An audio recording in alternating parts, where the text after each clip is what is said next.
ఓం నమో నారాయణాయ. ఇవాళ మనము మంత్రాన్ని అయినా భగవన్నామాన్ని అయినా ఎలా జపిస్తే ఆ మంత్రసిద్ధి కలుగుతుంది, తొందరగా మంత్రసిద్ధి కలుగుతుంది అనే విషయాలు మాట్లాడుకుందామండి.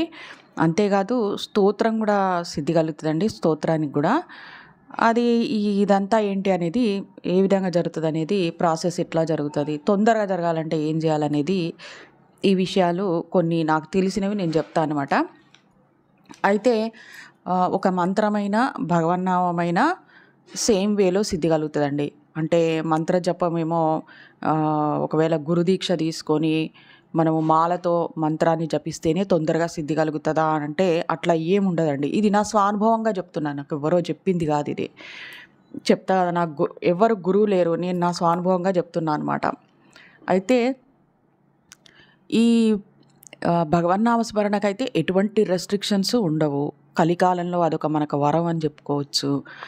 అయితే గురువు దగ్గర దీక్ష తీసుకొని అంటే ఉపదేశం తీసుకున్న మంత్రం అయితే మీరు మాలతో కనుక జపిస్తున్నట్టయితే మీరు శుభ్రత పాటించవలసిన అవసరం ఉంటుందన్నమాట. స్నానం చేసే జపించాలి, శుచిగా ఉండాలి, శుభ్రంగా ఉండాలి, ఆసనం ఉండాలి, ఇవన్నీ ఉంటాయి. కాబట్టి అవి గురువు దగ్గర ఉపదేశం తీసుకున్న వాళ్ళు కూడా ఉంటారు, చేయొచ్చు అట్లా కూడా. అదేవిధంగా భగవన్నామస్మరణ అనేది మనం కూర్చుంటే, పడుకుంటే, నిల్చుంటే, ఏ పని చేస్తున్నా కూడా మనకు భగవన్నామస్మరణ చేయొచ్చు. అంటే వాచికం అంటే ఏంటి? శబ్దం చేస్తూ రామ రామ రామ రామ అనే శబ్దం నా చెవులకు కూడా సోకుతుంది. ఆ విధమైన దాన్ని వాచిక జపం అంటారు. ఉపాంశు అంటేనేమో పెదవులు కదులుతుంటాయి కానీ శబ్దం బయటికి రాదు, పెదవులు కదులుతుంటాయి శబ్దానికి అనుగుణంగా. తర్వాత మానసిక జపం అంటేనేమో మనసులో జరిగేది, పెదవులు కదలవు, నాలుక కదలదు, ఏమీ కదలదు. కాకపోతే మనసులో నామస్మరణ అనేది జరుగుతుంటుంది అనమాట. దాన్ని మనం మానసిక జపం అంటాం. అయితే ఈ 3 జపాలలో శ్రేష్టమైనది మానసిక జపం. అంటే శ్రేష్టమైనది ప్లస్ మనకు అనుకూలంగా కూడా ఉంటుంది. మనసులో జపం చేయడానికి అసలు ఎలాంటి రెస్ట్రిక్షన్స్ ఉండవు. ఏ ప్లేసు ఏది లేదన్నమాట. ఇంకా మీకు అసలు రెస్ట్రిక్షన్ అనే వర్డే అవసరం లేదు. ఇంకా ఎక్కడున్నా ఏం చేస్తున్నా కూడా మనసులో భగవన్నామస్మరణ చెయ్యొచ్చు. మనసులో భగవన్నామస్మరణ చేసినా, ఉపాంశు భగవన్నామస్మరణ చేసినా, వాచిక జపం చేసినా ఫలితాలు వేరువేరుగా ఉంటాయా అని అంటే, మానసిక స్మరణ అనేది చేసినప్పుడు అనాహత చక్రం తొందరగా జాగృతి కావడం అనేది జరుగుతుంది. ప్లస్ తొందరగా సిద్ధి కలగడం అనేది కూడా జరుగుతుంది. వాచిక జపం ఏమో మనము రెస్ట్రిక్షన్స్ ఉంటాయి, 2-3 రెస్ట్రిక్షన్స్ ఉంటాయి. అంటే కొన్ని ప్లేస్లలో మనం వాచికం చేయకూడదు, శబ్దం చేస్తూ బయటికి అశుద్ధంగా ఉన్న ప్లేస్లలోనూ, శుభ్రంగా లేని ప్లేస్లోను, శుభ్రంగా లేని అంటే అట్లా కాదు, మరుగుదొడ్డిలోనూ, స్త్రీలు ఋతుక్రమం సమయంలోనూ అట్లా ఉన్నప్పుడు వాచిక జపం చేయకూడదు. ఇక మానసిక జపానికి అయితే ఎలాంటి రెస్ట్రిక్షన్స్ లేవు. ఉపాంశకు కూడా ఎలాంటి రెస్ట్రిక్షన్స్ ఉండవు, ఎందుకంటే శబ్దం బయటికి రాదు కాబట్టి. అయితే మనం చెయ్యగలిగింది, ఇప్పుడు బయట ఉన్నాం మనం రోడ్డు మీద, మనకు జపం చేసుకోబుద్ధి అవుతుంది. మానసికమైతే ఎవరికి తెలియదు, కానీ ఉపాంశం అయినా తెలుస్తుంది కదా. పెదవులు కదులుతుంటాయి, ఏంటబ్బా ఈమె ఏం చదువుతుంది, ఏం మాట్లాడుతుంది, తనలో తానే మాట్లాడుకుంటుందా అనుకుంటారు కదా జనాలు. కాబట్టి మానసిక జపం అనేది చాలా శ్రేష్టమైనది, ప్లస్ చాలా ఈజీ. అంటే ఈజీగా చేసుకోవచ్చు, జనాలలో ఉన్నా కూడా అట్లా అనమాట, అవైలబుల్గా ఉంటుంది మనకి. అయితే స్టార్టింగే మానసిక జపము మేము చేసేస్తామనంటే అది కుదరదు. అంటే మనసు మన మాట వినదు. మనసు కొన్ని సంవత్సరాలు అంటే ఈ జన్మ ఎత్తినందుకు, ఈ జన్మలో కొన్ని సంవత్సరాలుగా మనం దాన్ని ఇష్టం వచ్చినట్టుగా వాడేసినాం కాబట్టి ఆ మనసును విధాలుగా ఆలోచించి, విధాలుగా మనము ఏమేమో ఆలోచిస్తుంటాం కదా మనసులో. అంటే మెదడులోనే ఆలోచిస్తాం కానీ మనసు కూడా స్పందిస్తుంది కదా ఆలోచన విధానానికి. కాబట్టి అది అనేక విధాలుగా స్పందించి అట్లుంటుంది. కాబట్టి మన మనసు మన మాట వినదనమాట. కాబట్టి వాచికం చేస్తే మన మనసు మన మాట వింటుంది మెల్లిమెల్లిగా. అందుకని ఒక వారం 10 రోజులు మీరు వాచికం చేసిండ్రనుకోండి, ఇక మీ మనసు మీ మాట వింటుంది. మానసిక జపం కూడా చేసుకోవచ్చు. అయితే ఇలా భగవన్నామస్మరణ మనము ఇలా చేస్తూ ఉన్నప్పుడు గురుదీక్ష తీసుకొని, ఉపదేశం తీసుకొని చేసిన మంత్రానికే సిద్ధి కలుగుతుందా, తొందరగా గురువు ఉంటాడు కాబట్టి అంటే అట్లా ఏమి ఉండదు. మన దీక్ష, మన పట్టుదల మీద ఆధారపడి ఉంటుంది. ఎట్లా అంటే మనం మాలతో కూడా చేయొచ్చండి. మర్చిపోయాను ఇక్కడ చెప్పడం. అంటే గురుదీక్ష తీసుకున్న వాళ్ళే మాలను ఉపయోగించాలా అని ఏం లేదండి. మనం కూడా మాల తీసుకోవచ్చు, మాల కొనుక్కోవచ్చు. ఇప్పుడు నేనైతే అమెజాన్‌లో తులసి మాల కొనుక్కున్నాను, రుద్రాక్ష మాల కొనుక్కున్నా. 2 మాలలు కొనుక్కున్నా. అంటే కొన్ని రోజులు నేను ఈ తులసి మాలతో హరే కృష్ణ మహామంత్రాన్ని జపించాననమాట 2 సంవత్సరాలు. తర్వాత ఆహ్, రుద్రాక్ష మాలతో ఓం నమః శివాయ మంత్రము ఇప్పుడు గూడా కొన్ని సంవత్సరాలుగా అప్పుడప్పుడు జపించాలని అనిపించినప్పుడు ఒక మాల, 2 మాలలు అట్లా జపం చేస్తుంటా అనమాట. అట్లా కాబట్టి నేను 2 రకాల మాలలు కొనుక్కున్నా. నాకు గురువు లేరు గదా! అయినా గూడా కొనుక్కునే జపం చేస్తున్నా. గురువుకు సంబంధం లేదు. మాల జపం చేయొచ్చు. మీ కాన్సంట్రేషన్ కుదరాలి బాగా అనంటే మాల జపము రోజుకో 2 మాలలు చెయ్యండి. ఉదయం ఒకటి, సాయంత్రం ఒకటి. అప్పుడు కాన్సంట్రేషన్ అనేది బాగా కుదురుతది అని చెప్పొచ్చు. ఎందుకంటే కాన్సంట్రేషన్ అనేది భగవంతుని మీద ఏం కుదరదు అని అనిపిస్తది నా స్వతహాగా. మాల మీద, పూసల మీదనే ఉంటది. కాకపోతే మనం పర్టిక్యులర్‌గా ఒక స్ట్రిక్ట్‌గా అంటే ఒక క్రమ పద్ధతిలో మనము జపం చేస్తాం. మాల ద్వారా. మాల ఉంటే అదొక ఫెసిలిటీ. అంతేగాని మనకు దృష్టి వేరే దిక్కు పోకుండా మాల హెల్ప్ చేస్తదిలెండి. కానీ మాల లేకుండా మనం ఆజ్ఞాచక్రం దగ్గర భగవంతుడిని చూస్తూ నామజపం చేసినప్పుడు నాకది ఎక్కువ నచ్చుతదనమాట. దృష్టి అంతా ఆజ్ఞాచక్రం దగ్గర ఉన్న భగవంతుని రూపం మీద ఉంటది. నోరైనా, మనసైనా మనసులో చేసినప్పుడు. మనసైనా జపం చేస్తుంటది. రూపం మీద ధ్యాస ఉంటదనమాట. ఆ విధమైన జపం నాకిష్టమనమాట. ఎవరికి ఏది అవైలబిలిటీగా ఉంటే అది చేసుకోవచ్చు.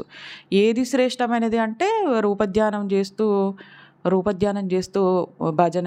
జపం చేయడమే శ్రేష్టం. ఇంకా భజన గూడా ఉంటదండి. భజనకు గూడా సిద్ధి కలుగుతది. సడెన్‌గా భజన అని చెప్పేసి నా నోటెమ్మటొచ్చింది. ఒక 2 సెకండ్స్‌లో చెప్పేస్తా. మనము రామ రామ రామ రామ అనుకుంటూ డోలు గిట కొనుక్కొని నేనొక డోలు కొనుక్కున్నాండి. అంటే బయట డోలులు పెట్టి అమ్ముతుంటే ఒకటి కొనుక్కున్నా తబలా.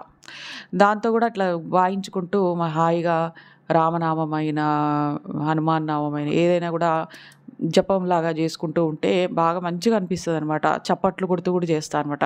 అది చేస్తున్న కొలది అది రోజు ఈవినింగ్ కొన్ని ఒక సంవత్సరం, 2 సంవత్సరాలు చేస్తున్నా భజన గూడా సిద్ధిస్తది. అక్కడ గూడా మనకు సిద్ధి కలుగుతది. భజన అంటే సిద్ధి కలగడం అంటే ఏంటి? మనం ఏదైతే భజన చేస్తున్నామో, ఏ నామమో ఆ దేవత మనకు మన కోరికలను నెరవేర్చడానికి రెడీ అయిపోతాడనమాట. ఈజీగా ఇంతకుముందు ప్రార్థనలు చేసి, పూజలు చేసి, వ్రతాలు చేసినా గూడా సాధించలేనిది ఈ మంత్ర జపము, భగవన్నామ స్మరణ, భజన, స్తోత్రము వీటి ద్వారా మనము భగవంతుని వెంటనే మనము సిద్ధి కలిగితే భగవంతుడు వెంటనే మనకి కోరికలు నెరవేర్చడం అనేది స్టార్టప్ అయిపోతదనమాట. ప్రాసెస్ స్టార్ట్ చేస్తాడు. అట్లా అనమాట. సిద్ధి కలగడం అంటే అది. అయితే సిద్ధి కలగడం వరకే కొంచెము ఓపికతో ఉండాలనమాట. అంటే సిద్ధి కలిగిన తర్వాత మనం ఇంకా ఎప్పటికీ జపం చేయకుండా ఉండాలి అంటే అది అది కరెక్ట్ కాదనమాట.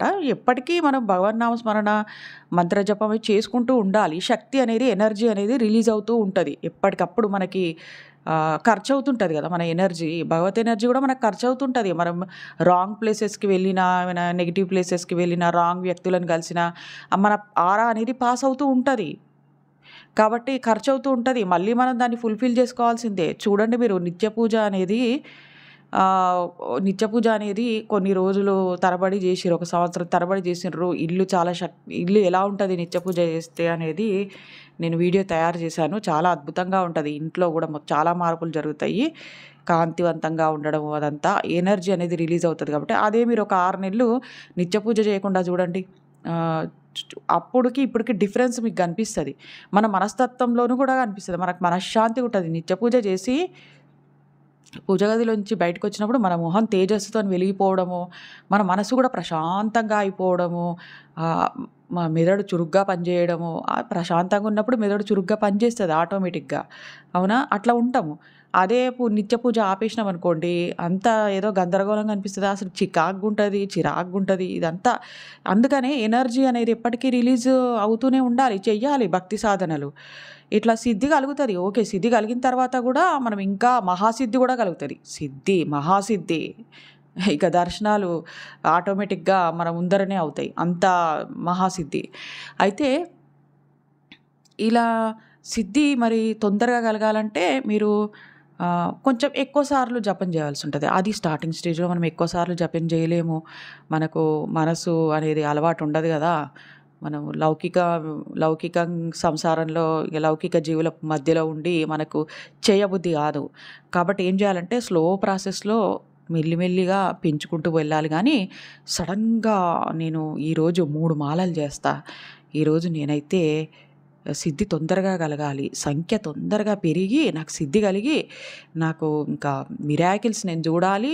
అంతేకాదు నా కోరికలన్నీ నెరవేరాలి అని చెప్పేసి రోజు 4, 5 మాలలు చేసిరనుకోండి, బాడీ సహకరించదు. బలవంతంగా 4, 5 మాలలు చేసినా, 3 మాలలు చేసినా బాడీని సహకరించేటట్టుగా మీరు బాడీకి కూడా ఎక్సర్సైజులు, యోగా, ప్రాణాయామం, మంచి ఆహారము, ప్రాణశక్తి ఉన్న ఆహారాన్ని తీసుకోవాలి. ప్రాణశక్తి అంటే హ్మ్. ఊర్జ అనేది ఎక్కువ మొత్తంలో మన శరీరం లోపలికి వస్తదనమాట. ఎక్కువ ఊర్జ ఉన్న ఆహారం ఏంటి? కూరగాయలు, పండ్లు, ఆకుకూరలు ఇవి.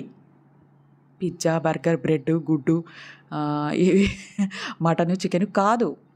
కాబట్టి గుమ్మడికాయ, బూడిద గుమ్మడికాయలో అయితే బూడిద గుమ్మడికాయ మనం ఇంటి ముందర కట్టుకుంటాం గానీ, దాన్ని తింటే మనకెంత ఆరోగ్యం వస్తదో చెప్పలేను. మీరు యూట్యూబ్‌లో కొట్టి చూడండి కావలిస్తే బూడిద గుమ్మడికాయ తింటే ఏమొస్తది అని. అది బూడిద గుమ్మడికాయ మనం కడతాం గదా! మనం ఇంటికి కడతాం గదా! ఆ గుమ్మడికాయ. ఇంక వేరే రకం ఒక గుమ్మడికాయ రౌండ్‌గా ఉంటది చూడు పంప్కిన్ అంటారు. అది గాదు నేను జెప్పేది. బూడిద గుమ్మడికాయ. అది కడితే ఎంత ఫలితం ఉంటదో, ఇంటికి ఎంత రక్షణ ఉంటదో, మన బాడీ అంత ఫాస్ట్‌గా ప్రాణశక్తి ఎక్కువ ఉంటదనమాట ఊర్జ. అట్లాంటి ఆహారాన్ని మనం తిన్నప్పుడు, పండ్లు, కూరగాయలు తిన్నప్పుడు మనము ఎక్కువ శక్తి అనేది ఉంటది కాబట్టి మనం ఎక్కువ మాలలు గూడా జపం జేయొచ్చు. అయినా గూడా ఆహారాన్ని మార్చాలి. ప్లస్ అయినా గూడా మెల్లిమెల్లిగా ఒక్కొక్క మాల పెంచుకోండి. ఇగ 3 మాలలు మినిమమ్ చాలు. ఉదయం ఒక మాల, మధ్యాహ్నం ఒక మాల, సాయంత్రం ఒక మాల, లేకపోతే రాత్రి పడుకోబోయే ముందు ఒక మాల. నేను చెప్తున్నా అంతే అని చాలని. మీ శరీర శక్తిని బట్టి, మీ ఎనర్జీని బట్టి మీరు పెంచుకోవచ్చు. ఎక్కువ మొత్తంలో ఒకే రోజు ఎక్కువ సార్లు చేస్తే సిద్ధి కలుగుతది. కానీ అనారోగ్యం వస్తది. ఎందుకొస్తదో తెలుసా? ఇప్పుడు ఆగకుండా నేను వీడియో చెప్తూ ఉంటా. తర్వాత నాకు ఆక్సిజన్ కొంచెం తక్కువవుతది గదా! అందదు గదా! అంటే మనం పీల్చుకోవడము అంటే గాలి పీల్చుకోవడం ఆపి మరీ మనము జపం చేస్తూ ఉంటాం. మాల జపం. సరే మానసికంగా చేసినా గూడా కొంచెం ఏమంటారు కొంచెం స్ట్రెస్ ఒస్తది. అందుకని మెల్లిమెల్లిగా పెంచుకోవాలి. మనం చేయగల స్టేజ్‌కొస్తాము. ఎట్లొస్తాము? ఏదైనా గూడా స్లోగా పెంచుకోవాలని చెప్తున్నా. మీరు వెంటనే తొందరగా సిద్ధి కలగాలని ఎక్కువ మాలల జపం చేయొద్దు. ఆక్సిజన్ అనేది ఎక్కువ మొత్తంలో అందక బ్రెయిన్ స్ట్రెస్‌కి గురవుతది. అందుకనే ఏం చేయాలంటే మనము యోగా, ప్రాణాయామాలు అలాంటివి చేసినప్పుడు ఎక్కువ మొత్తంలో ఆక్సిజన్ వెళ్ళి మన శరీర అవయవాలు కూడా మనకు సహకరిస్తాయన్నమాట. అయితే ఆహారం కూడా మంచి ఆహారం తీసుకున్నప్పుడు ఇంకా, ఇంకా వండర్‌ఫుల్‌గా మనము ఎక్సర్‌సైజులు హార్డ్‌గా ఉంటాయి చూడండి. అయ్యి కూడా మనం చేయగలమనమాట అద్భుతంగా. అట్లనమాట. యోగా గూడా నేను యోగా 2 అవర్స్ చేస్తా. ఎందుకంటే ఒక ఆసనం వేసిన తర్వాత ఇంకో ఆసనంలోకి వెళ్ళడానికి మళ్ళీ విరామం అనేది ఉంటది. మళ్ళీ ఊపిరి పీల్చుకొని వదులుతాం గదా! మెల్లిగా. అట్లా గూడా మళ్ళీ అందులో గూడా ధ్యానం ఉంటది. యోగాలో గూడా ధ్యానం ఉంటది. ఊపిరిని అబ్జర్వేషన్ చేస్తుంటాము. యోగా అంటే ఆసనానికి మధ్యలో మనము చాలా చక్కగా ఊపిరిని అబ్జర్వేషన్ చేస్తుంటాం. మధ్యలో మీరు యోగా చేసేవాళ్ళైతే మీకు తెలుస్తది. అట్లా అనమాట. అది మన శరీరం మనకు సహకరిస్తదనమాట. యోగా వల్ల గూడా కుండలిని అవేకెనింగ్ అవుతది. ఆసనాలు అట్లుంటాయి మరి. కాకపోతే యోగాకి భక్తి తోడు గావాలి. అప్పుడు మనకు ఆ మొత్తము కుండలిని జాగృతి యొక్క ఫలితాలను మనం పొందొచ్చు. అమ్మ పూర్తి స్థాయిలో మనం పూర్తి స్థాయిలో కుండలిని జాగృతి అయినట్టు. ఒట్టి యోగా చేసేసిన నేను కుండలిని అంటే నేను చెప్పినా గదా! భక్తి అంటే భక్తి ఒక్కటే ఉండదు. దానికి చాలా రిలేటెడ్ ఉంటాయండి. ఆహారం ఉంటది, యోగా ఉంటది, ప్రాణాయామాలుంటాయి. కాబట్టే గురువు అని అంటారు. ఎందుకంటారు అనుకున్నారు గురువు? ఇందుకే అంటారు. గురువు అన్నీ చెప్తుంటాడు. అదన్నమాట. అయితే ఇట్లా మనము హాయిగా చేయగలుగుతాం. యోగా, ప్రాణాయామం చేసినప్పుడు మనము మంత్ర జపము, భగవన్నామస్మరణ ఈజీగా కొన్ని మాలలు చేసేయగలుగుతాం. కొంతమంది 5 మాలలు గూడా చేస్తుంటారు. వాళ్ళ ఎనర్జీని బట్టి. వాళ్ళు ఆహ్, నిజానికి వాళ్ళు ఎర్లీ మార్నింగ్ బ్రాహ్మీ ముహూర్తంలో లేసి యోగా చేసినప్పుడు ఇంకెక్కువ ఆక్సిజన్ మన శరీరం లోపలికి వెళ్తుంది. ఇవన్నీ వీడియోకి రిలేటెడే అండి. నేను వీడియోకి రిలేటెడ్గా అని విషయం చెప్పట్లేదు. ఎట్లా రిలేటెడ్ అంటే, మీరు తొందరగా మంత్రసిద్ధి మీకు తొందరగా కలగాలంటే ఎక్కువ జపం చేయాలి. సరే మాలలు కాకపోయినా కూడా ఒక గంట చేస్తా, నేను 2 గంటలు చేస్తా అని సమయం పెట్టుకున్నా కూడా పర్వాలేదు. మీరు అట్లా ఎక్కువ సార్లు చేసినప్పుడే అది తొందరగా దానికి సంఖ్య పెరుగుతూ ఉంటుంది కదా. ఇట్లా ఒక్కరోజు 1000 జపం చేసిరనుకోండి, 1000 జపం చేసినప్పుడు 1 మంత్కి 30,000 జపం అవుతుంది. 30,000 జపం అవుతుంది. అప్పుడు సిద్ధి తొందరగా కలుగుతుంది కదా. ఒక్కో నామానికి ఇన్ని వేల జపం అని, ఇన్ని వేలు అని ఉంటుందండి. అయితే నేనైతే ఏం చెప్తా అంటే, మీరు సంఖ్య అనేది చూసుకోమాకండి, లెక్క పెట్టుకోమాకండి. ఇది భగవంతుని పట్ల ఎంత అనురాగంతోని చేస్తారో, ఎంత ప్రేమతోని చేస్తారో, విపరీతమైన ప్రేమ ఉదయించాలంటే నిత్య పూజలో మనం భగవంతుడికి సేవా కార్యక్రమాలు చేయాలంటే విగ్రహాలైనా ఫోటోలైనా తుడవడము, బొట్టు పెట్టడము, మనం అలంకరించడము, నైవేద్యం పెట్టడం, ఇవన్నీ స్తోత్రం చేయడం, వాటి ద్వారా ప్రేమ అనేది ఉదయిస్తుంది. అప్పుడు మనం మంత్రజపం అవన్నీ చేసినప్పుడు తొందరగా సిద్ధి కలుగుతుంది. ఇక్కడ మీకు ఒక మిరాకిల్ విషయం చెప్తా. ఏందో తెలుసా, అసలు 30,000 కాదు, అసలు 1000కే కూడా సిద్ధి కలగవచ్చు. 1000 జపానికే కూడా సిద్ధి కలగవచ్చు. ఏ విధంగా తెలుసా, భగవంతుని పట్ల విపరీతమైన ప్రేమ, అనురాగం, మమకారం ఇవన్నీ రావాలన్నమాట. మనకి మన పిల్లల పట్ల ఎంత ప్రేమ ఉంటుందో, ఇంక నేను పిల్లలనే చెప్తాను, ఎందుకంటే తల్లికి పిల్లల పట్ల విపరీతమైన ప్రేమ ఉంటుంది కదా. అంత చాలా ఎక్కువ ఉంటుంది ప్రేమ. పిల్లలు పిల్లలు పిల్లలు అని ఆరాట పడుతుంది కదా, అంత ఆరాటం మనకు భగవంతుడి మీదకి రావాలి. అప్పుడు మీరు 1000 జపం చేసినా చాలు సిద్ధి కలిగిపోతుంది. మీకు సాక్షాత్కారం అయిపోతుంది. భగవత్ సాక్షాత్కారం అంటే భగవద్ దర్శనాలు అవుతూ ఉంటాయి. సహస్రారం వరకు చేరుకుంటా అని నేను చెప్పట్లేదు. సిద్ధి కలుగుతుంది ఆ మంత్రానికి. సిద్ధి కలిగినప్పుడు అమ్మ దర్శనాలు స్టార్ట్ అయిపోతాయి. ఇంకా అమ్మ దర్శనాలు, మీరు మీ ఇష్టదైవం యొక్క, మీ మంత్ర దేవత యొక్క దర్శనాలు స్టార్ట్ అయిపోతాయి. మీకు మంత్రం సిద్ధి కలిగింది అని ఎట్లా తెలుస్తుంది అంటే, ఇంకా కళలల్లోనూ మీకు ఆజ్ఞాచక్రం ఓపెన్ అవుతుంది, ఆజ్ఞాచక్రం యాక్టివ్ అవుతుంది. కంపల్సరీ ఆజ్ఞాచక్రం యాక్టివ్ అవుతుంది. అవును, మనము మంత్రజపము భగవన్నామ స్మరణ చేసేటప్పుడు ఖచ్చితంగా మనం ఎక్కువ శాతము ఆజ్ఞాచక్రం దగ్గర దృష్టి పెడతాం. కాబట్టి ఆహారం మార్చి మనము అరిషడ్వర్గాలను అరచేతిలో బంధించి ఇంద్రియాల ద్వారా ఏ తప్పులు చేయకుండా ఉన్నప్పుడు ఇంకా తొందరగా సిద్ధి కలుగుతుంది. అక్కడ ఏం జరుగుతుందంటే, మన మంత్రదేవత మనల్ని అబ్జర్వేషన్ చేస్తూ ఉంటుంది. లేట్ ఎందుకు అవుతుందంటే, కొంతమందికి లేట్ అవుతుంటుంది సిద్ధి కలగడానికి. ఎందుకంటే ఇటు మంత్రజపం చేస్తుంటారు, ఇటు భగవన్నామస్మరణ చేస్తుంటారు, ఇటు నిత్య పూజ స్తోత్రం చేస్తుంటారు. కానీ మళ్ళీ వాళ్ళ కోపం వస్తుంటుంది, కోపాన్ని అణుచుకోలేకపోతారు. కోపాన్ని ఎలా అణుచుకోవాలో నేను ఒక వీడియో చేస్తా అండి. అసలు కోపము, అసూయ, గర్వం అనేది ఇవన్నీ భక్తి మార్గంలో పోతాయండి. కానీ కొన్ని పరీక్షలు అనేవి ఒక్కొక్కసారి వస్తాయండి. పరీక్షలు వచ్చినప్పుడు మనం పాస్ కావాలన్నమాట. కాబట్టి కోపాన్ని, వాటిని మనం నియంత్రణలోకి మన వంతు సహాయం కూడా చేయాలి. భగవంతుడే అరిషడ్వర్గాలను అణిచివేస్తాడు అంటే మనం కూడా మన పాత్ర కూడా ఉండాలి కదండి. మన పాత్ర కూడా ఉంటేనే అక్కడ భగవంతుడు మన వైపుకు ఆకర్షణకు గురవుతాడు. కాబట్టి ఎందుకు కోపం అనేది, ఎందుకు అసూయ అనేది అది మనం ఆలోచించుకోవాలండి మనకు మనమే వివేకంతోని. అప్పుడు మనకు రాదు అసూయ, గర్వము అలాంటివి రావు. నేను ఇంత చెప్తాను కదండి, ఒక్కొక్కసారి నాకు కూడా అసూయ వస్తుంది తెలుసా. అసూయ ఏ విధంగా అంటే, వస్తుంది. వచ్చినప్పుడు వెంటనే దాన్ని గుర్తించగలుగుతా నేను. ఇప్పుడు కూడా వస్తుందంటే, ఇప్పుడు కూడా అంటే నేను ఎంతో ఎత్తుకు ఎదిగినా అని నేనేం చెప్పట్లేదు. ఎదిగితేనే రావులేండి. కానీ ఎదగకపోయినా, ఎదగలేదో భగవంతుడికే తెలుసులేండి. మనం ఎందుకు ఆ చర్చ చేసుకోవాలి. మనము అలాంటిది అనవసరం మనకి.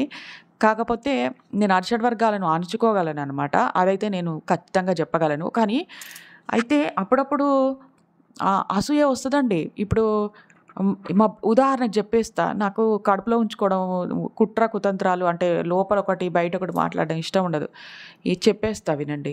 ఇప్పుడు మా పిల్లలు ఉన్నారు. మా పిల్లలు నార్మల్గానే చదువుతారు. అంటే హయ్యర్ స్టూడెంట్ ఏం కాదు, హై లెవెల్లో. కానీ ఎవరైనా పిల్లల్ని చూసినప్పుడు నాకు వాళ్ళు మంచిగా చదువుతుండ్రని చెప్పేసి నాకేం బాధ కలగదు.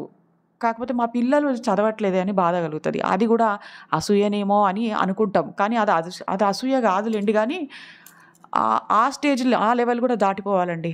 అసలు మనం ఆ లెవెల్ గూడా దాటిపోవాలి. మొత్తం మాయా జీవితమే. మాయా పిల్లలు, మాయా మొగుడు మొత్తం మనమే మాయ. స్వయంగా మనమే మాయ. కాబట్టి ఆహ్, ఉ దేని విషయంలో గూడా మనకు బాధ కలగకూడదు.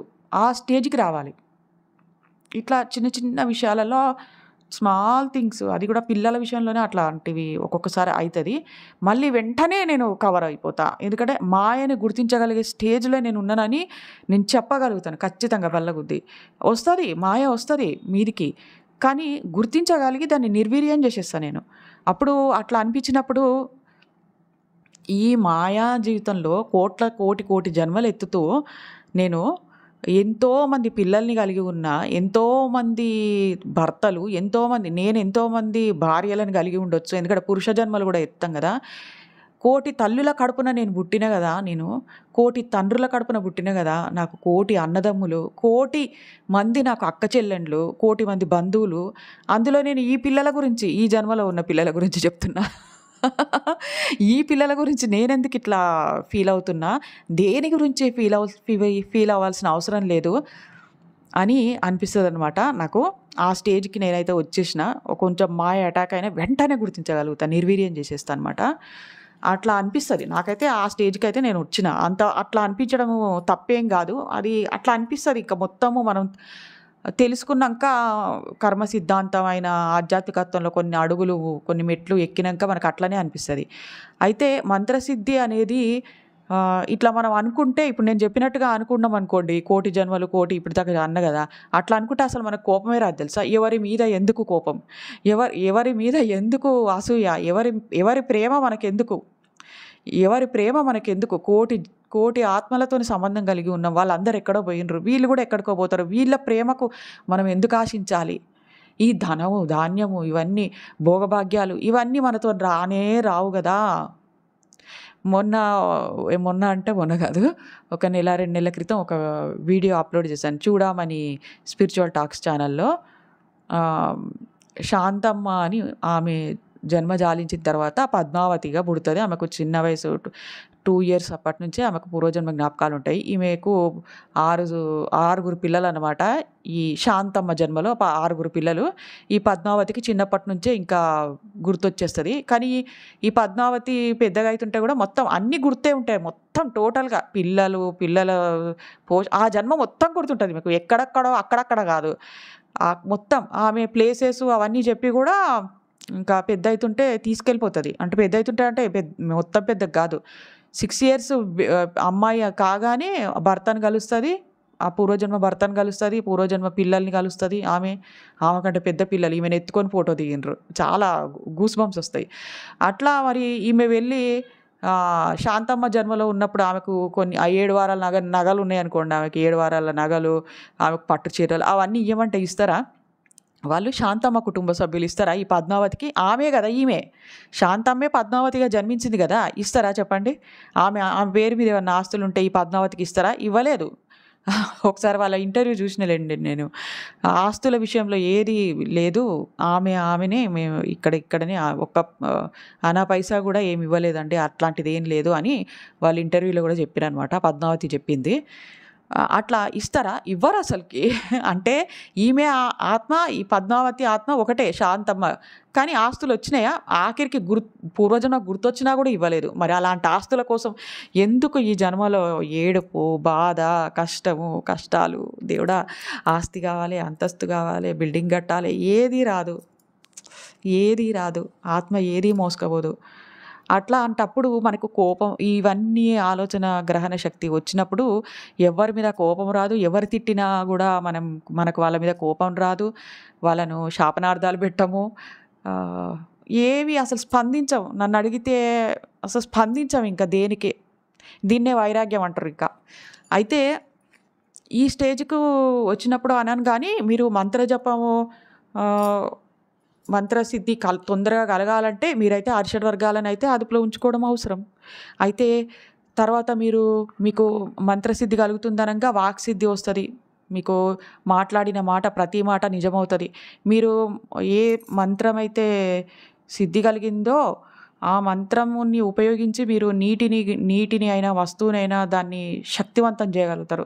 ఆ మంత్రాన్ని 11 సార్లు ఉదాహరణకు చెప్తా. హనుమాన్ చాలీసా సిద్ధి కలిగిందనుకోండి. మీరు మీ ఎదురుగా నీళ్లు పెట్టుకొని హనుమాన్ చాలీసా అని చదివితే ఆ నీటిని చూసుకుంటూ చదివారనుకోండి, ఆ నీటిలో ఆ మంత్రశక్తి వెళ్తది.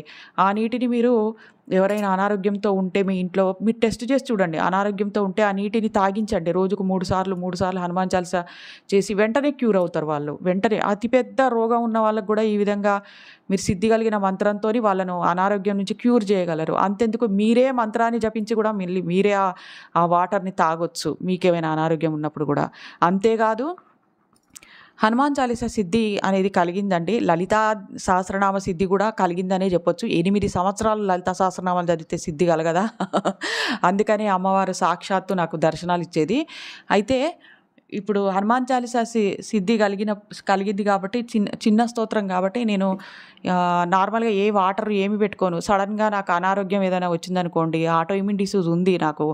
ఆటో ఇమ్యూన్ డిసీజ్ కూడా ఒక్కొక్కసారి అది సరిగ్గా మంచి వాటర్ గానీ, ఎటైనా ఊరికెళ్ళినప్పుడు ఏమైనా మంచి ఆహారం గానీ తీసుకోనప్పుడు అది కొంచెం రేజ్ అవుతది మళ్ళీ. కొంచెం పై స్థాయిలోకి వస్తదనమాట. మొత్తం అయితే రాదు. దాన్ని అణిచేసిన ఆ డిసీజ్‌ని.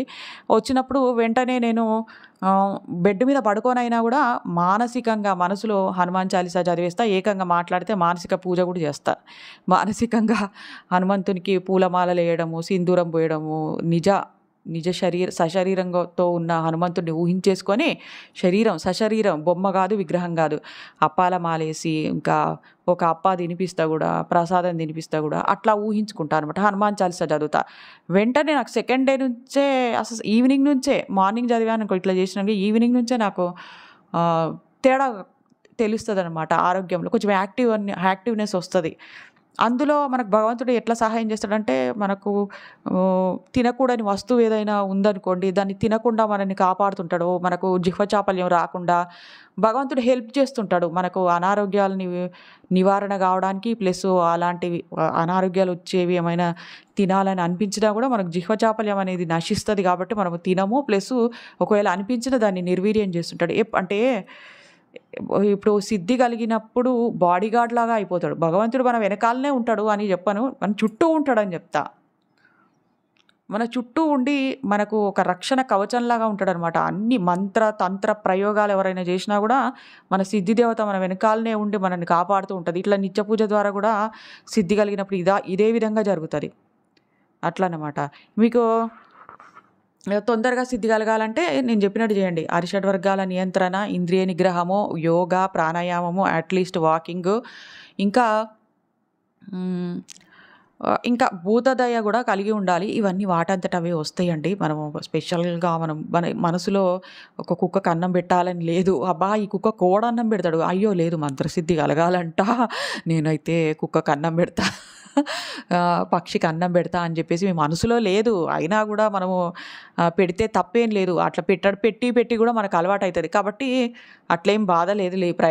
ప్రయోజనం ఉంటది అట్లా గూడా. అట్లా చేస్తుంటేనే మళ్ళీ మనము ఆ దశలోకి వెళ్తాంలెండి. గానీ నేననేదేందంటే సహజ దశ రావాలని చెప్తున్నా. సహజంగా అమ్మని ప్రేమించగలగాలి. సహజంగా ప్రేమ వచ్చి కుక్కకు అన్నం పెట్టగలగాలి. సహజంగా సేవాభావం అనేది సహజంగా ఉద్భవించాలి మన మనసులో నుంచి. ఆర్టిఫిషియల్‌గా నటనలాగా ఉండకూడదు అని నేను చెప్పను. ఎందుకంటే ఫస్ట్‌లో మరి లేనప్పుడు నటననే చేస్తాం గదా! నిత్య పూజ మరి ఫస్ట్‌లో నటనాప్రాయంగానే కొనసాగుతది. మరి నిరంతర నిత్య పూజ ద్వారా మనం మళ్ళీ నిజతత్వంలోకొస్తాం. నిజంగా అమ్మని ప్రేమించగలుగుతాం. అట్లనే సేవా మార్గం గూడా అంతేలే. పర్వాలేదు అట్లా నటనీయంగా చేసినా గూడా మళ్ళీ అది మనము సహజతత్వంలోకి వచ్చేస్తాం. ఓకేనా అండి? ఇప్పటికైతే చాలా వరకు చెప్పినా గదా! మంత్రసిద్ధి కలగాలంటే, తొందరగా కలగాలంటే ఏం జేయాలి అనేది. వాక్కు గూడా శుద్ధిగా ఉంచుకోవాలండి. అంటే మాట్లాడండి. అందరితో మాట్లాడండి. కానీ జాగ్రత్తగా మాట్లాడండి. నోటి వెంట పరుష పదజాలాలు రానివ్వకండి. అర్థమవుతుందా అండి? అట్లా ఉండగలగాలి. ఓకేనా అండి? నెక్స్ట్ వీడియోలో మళ్ళీ మనం కలుసుకుందాం. ఓం నమో నారాయణాయ.